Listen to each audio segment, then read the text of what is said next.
this episode, we help a viewer go in search of a suitable vehicle within his monthly budget of 4,000 Rand. Vehicles from Nissan, Suzuki and Hyundai, they come under the spotlight. And we advise a viewer on long-term ownership prospects of a Jaguar XKR. Hello and welcome to Buyer's Guide. Every week, we try to provide you with useful advice, whether it relates to buying, selling or maintaining a vehicle. If you have a question for the team, you can send an email to buyersguide@ignitiontv.co.za and contain as much information as possible, as well as a picture of yourself. And joining us in studio to help resolve those troubling automotive issues are two familiar faces in Buyer's Guide. Brendan Staniford from Marula Media and Mike Bradshaw from Top Gear Auto. Welcome, gentlemen, and how's the Ginger Ninja doing? Very well, thank you, Saeed. Welcome, guys. All right, let's just get into our first question, which comes from David, who is seeking advice and assistance concerning his 2014 Mercedes-Benz B200 CDI. After having invested over 100,000 Rand into the vehicle, David finds it somewhat unreliable. He's contemplating trading it in for a similarly comfortable option within his monthly installment budget of 4,000 Rand, excluding insurance. His main priorities are reliability and low maintenance.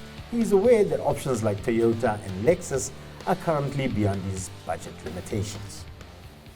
Brendan, are they beyond his current limitations? I'm not convinced they are beyond. I reckon a Corolla Cross 1.8 XI, so entry level or XS, second in the tier. With his trade, I reckon he should get quite close, or maybe have to look 2 years old kind of thing. Corolla Cross, I think, is relatively comfortable, but the reliability that he's looking for and the low maintenance cost he's going to find in the Corolla Cross, in my opinion. Mike, 4,000 Rand, what's he looking at price? Roughly just under 220,000 Rand. But I don't know if he's looking at the trade as well. Okay, but if we do look at that B200, that's old with this sort of mileage, he's going to get about 80 grand. 80 grand, so then you're up to 300,000 Rand. Generous, man. I mean, a B-class Merc, would you even buy one? I wouldn't. Pass it to the trade. Hospital pass. Mike needs the trade. Mike would take it in as a trade-in. I'd have to take it in as a trade-in. And dump it off on somebody Yeah, I else. would dump it. Because, you know, he says he spent a lot of money on that car.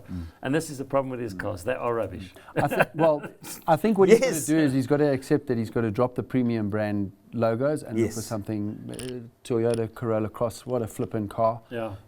Maintenance, fantastic. But I thought of really going not cheap and nasty, but reliable and affordable would be a Suzuki Swift. Yeah.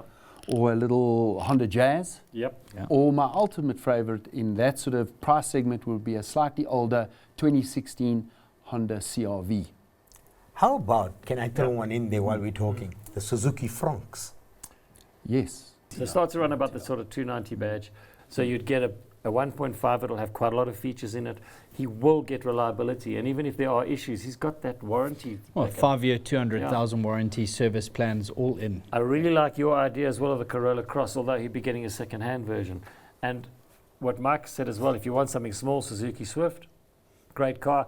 But Honda Jazz is very similar, a little bit smaller than a B series, but it has all the space and everything that goes with it. It's very surprisingly spacious. Honda CR-V, if you can get one, and you can get quite a lot in that sort of 250 to 300 bracket, and there's a lot of them fairly low mileage. You know, maybe you got Honda drivers, funny enough, are on the other side of the scale. They don't really do mileage. So generally, when you buy or trade in a Honda, they come with 10-year-olds with 80,000 k's. It's got great mileage. Yeah. Yes. Or they've And got they're great 500,000 Ks Yeah, on, because it's all the never others- broken. yeah, It's this is just never lasted broken, yeah. forever. Okay, guys, we're going to move on to our next question, which comes from 27-year-old Dingan, who is considering purchasing a 28 to 2011 Isuzu KB250 LE double cab. He's come across positive remarks about this vehicle's reliability and is wondering if this is indeed a wise investment. While sourcing parts for the Bakkie, will that be challenging? And he's also curious about its longevity, as he intends to keep the Bakkie for at least 10 years. Now, he's got a budget of between 150 and 200,000 Rand. Mike, I'm going to chuck this at you. So he's looking for a, 12-year-old, 13-year-old Bakkie. He's got a budget 150, 200. He wants a 250 LE. It's a good Bakkie. He has to keep it for another 10 years. Is it a wise choice? Absolutely. I do believe that. If you look after that, then in that segment, it's known as the 1 million kilometer bakkie. Can he do it? Can he do it? But let's just say something really catastrophic happens or sinister. There are many used engines that you can buy. Now, I did a little bit of a Google search. You can buy a whole reconditioned engine for 38,000 Rand. And just pop it in, You just pop it in. Don't worry about rebuilding it. Yes. It's cheaper to buy the second-hand engine than it is to send it away if something catastrophic should happen. 50 grand job if you have to put another engine. You know what chances surprised of a me? catastrophic anything is virtually impossible. We carried an article on Marula. We've got a guy in Oudtshoorn who runs a courier company between Oudtshoorn and George on a daily basis. 1.8 million when we did the article 4 years ago on a 250. So if you change the oil and you look after it, it will go forever. Look, there are available. My online search showed up quite a few of those bakkies in that range, in the price range of about 170 to 220. That's the sort of price. So it fits into that bracket. But all of them had mileage of approximately 200,000 Ks. They've all got a bit of mileage. So if you can find a bakkie like that, we would always recommend just look at the service history. Has it had regular servicing? If it has, that's cool. You've got to take the chance. Like Mike says, they're not very expensive to fix if you do have a catastrophic. They are known easy to do 500,000 kilometers. So if you buy it with 200,000 Ks on it, you've got at least another 300,000 Ks on it. Also, just have a look when you start getting into the thick of it and you're actually going to buy. Go and drive 5. You will immediately feel which one is tired. So even if the odometer's not really telling a full truth, because the car's old, it said you'll get in one, and when it squeaks and wobbles and the door feels terrible, you will know. You will know this is a 750,000 K car with another clock that's been put into it. Well, that's great advice. I want to mention something exactly along those lines, but that is very good advice. Well, there you go, guys. You've got advice from our specialists here, and we think go ahead, look for one, and buy one. Stay tuned, because after the break, vehicles from Nissan, Suzuki and Hyundai come under the spotlight. And we help a viewer choose a suitable vehicle from Haval or Cherry under the 800,000 Rand mark.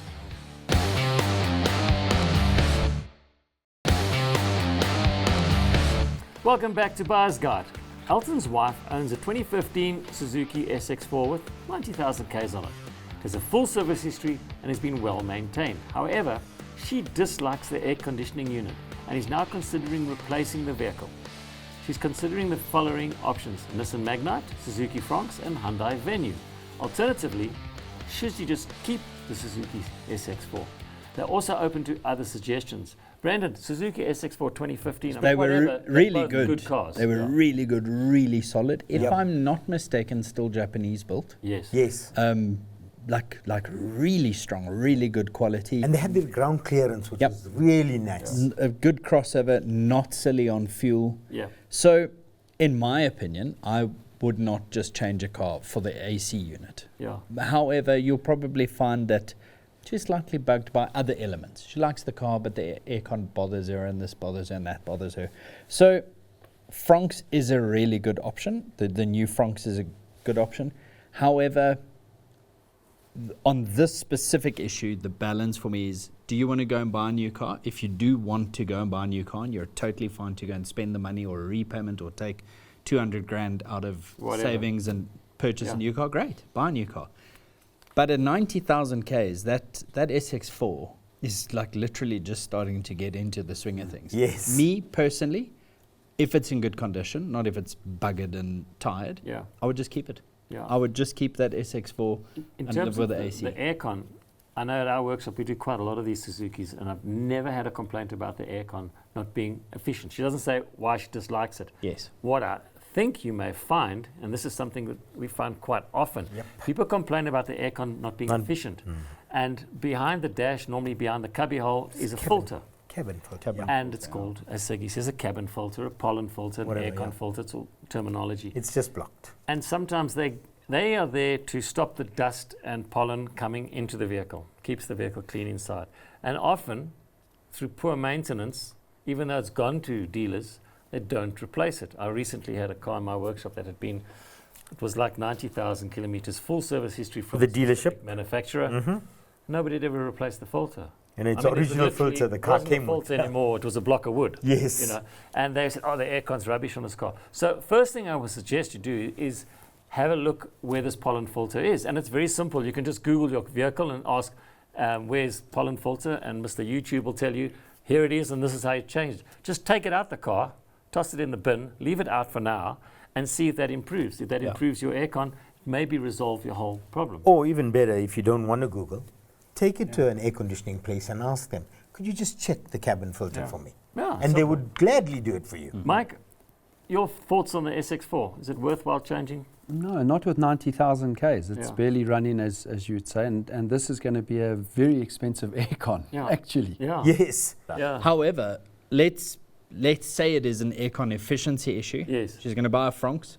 She's going to take it to the same dealer wherever she serviced her SX4. Yeah. And in 6 years' time, she's going to be exactly where she is now. Yeah.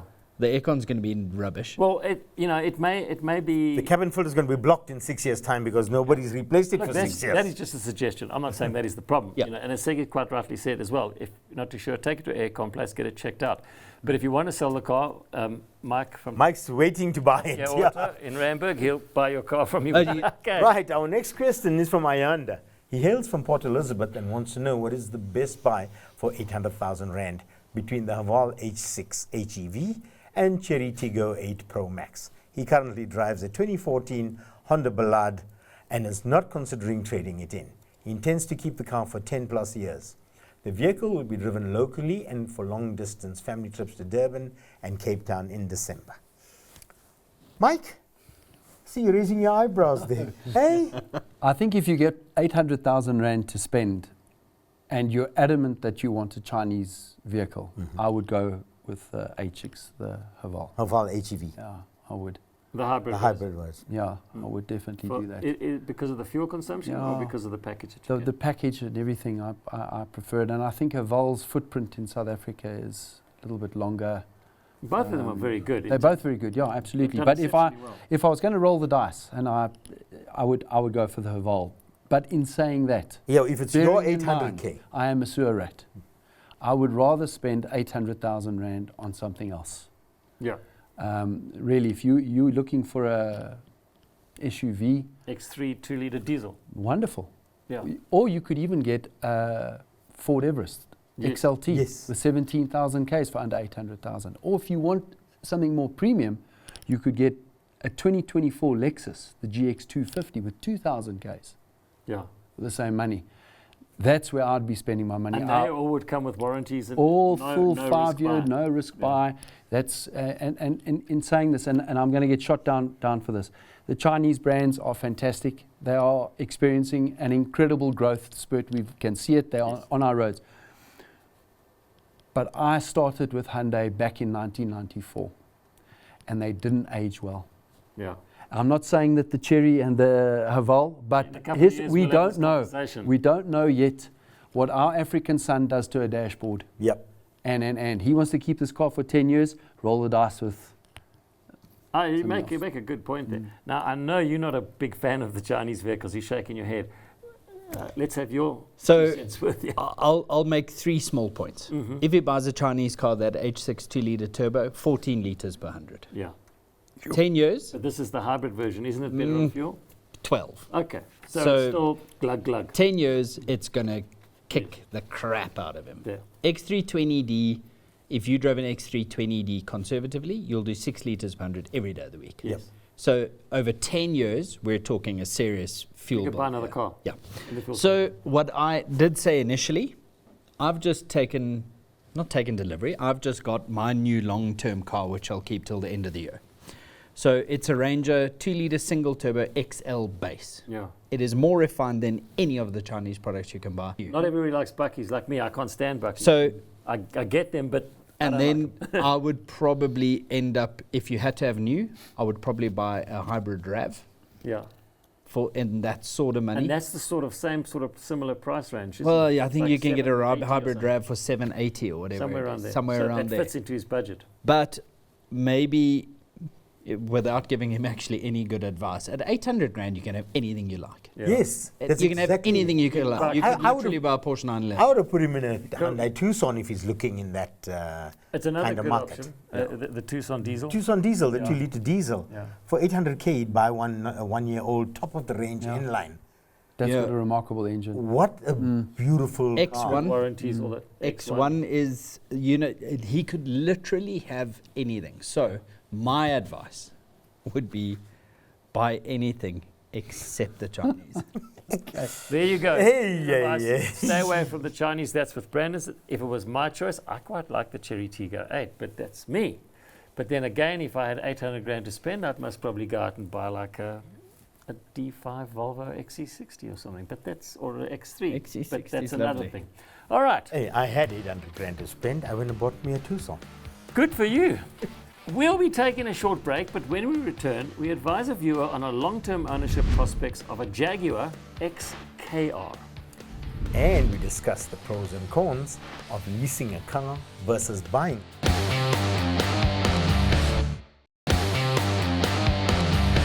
Hello and thank you for tuning in to Buyer's Guide. Gerard from Cape Town seeks advice on his recent purchase.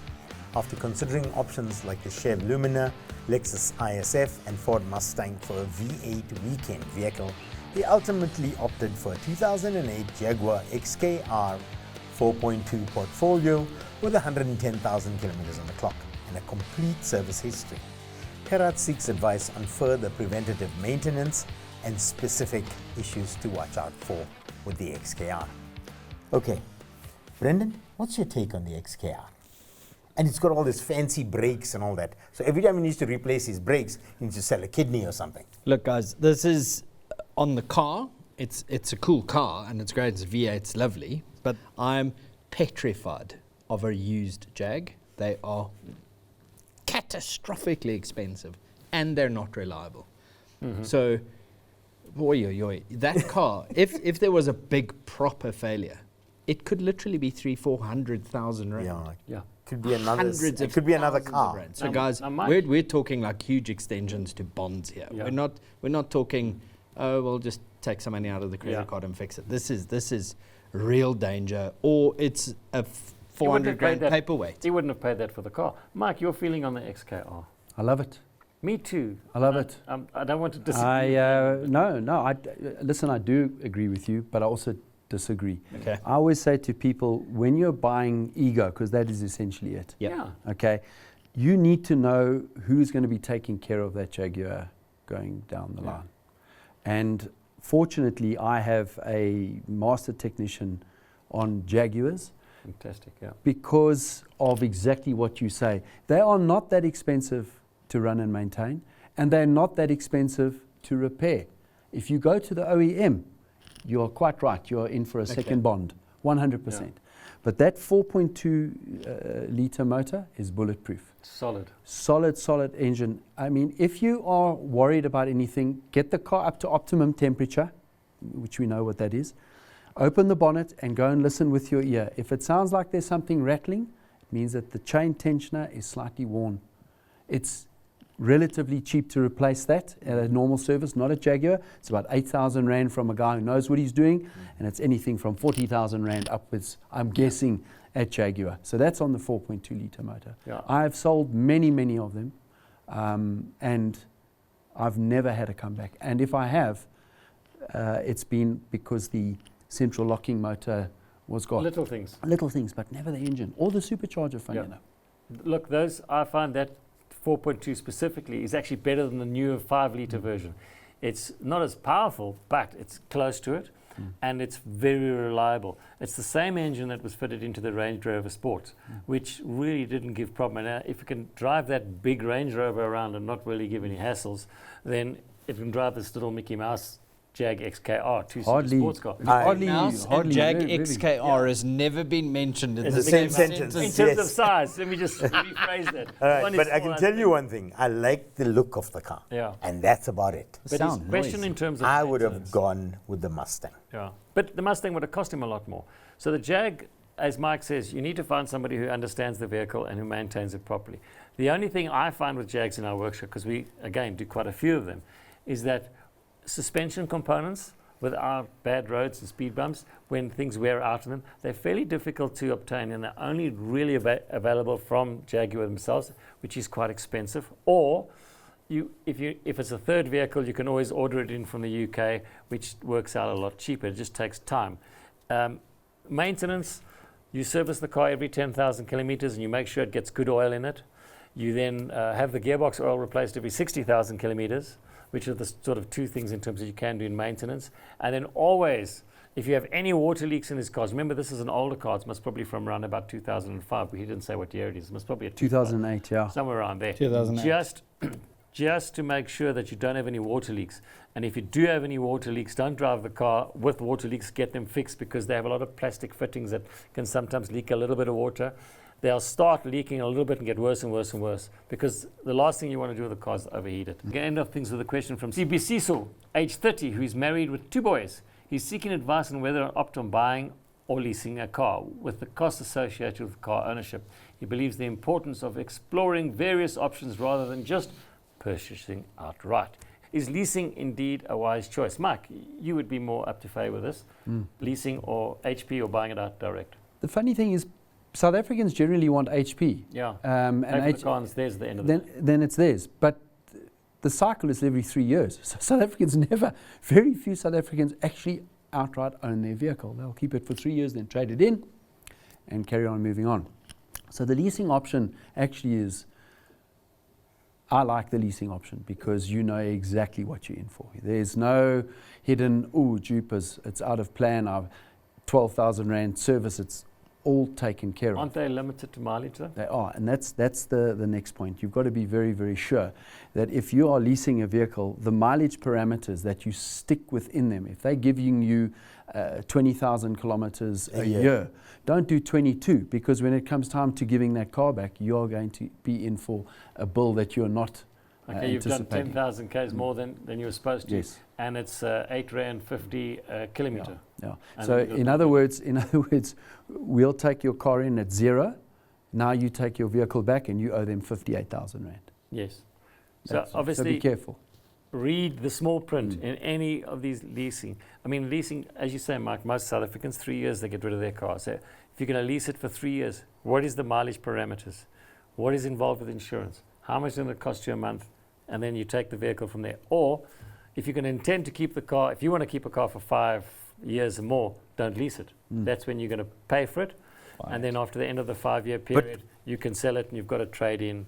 Also, and if you know you're heavy on a car, yeah, let's say you use a car, you don't look after be it. careful, because at least they're going to recon that car back and you're going to be responsible. Yeah, for all the scratches and dents. So if you're heavy on a car, in 3 years and your car's in the past, you've gotten rid of them because they're buggered. This is hanging off, that's so Segi broken. should never lease a car. No. No, okay. No. So Segi But doesn't. I never lease a car. Yeah, then Never. buy it outright.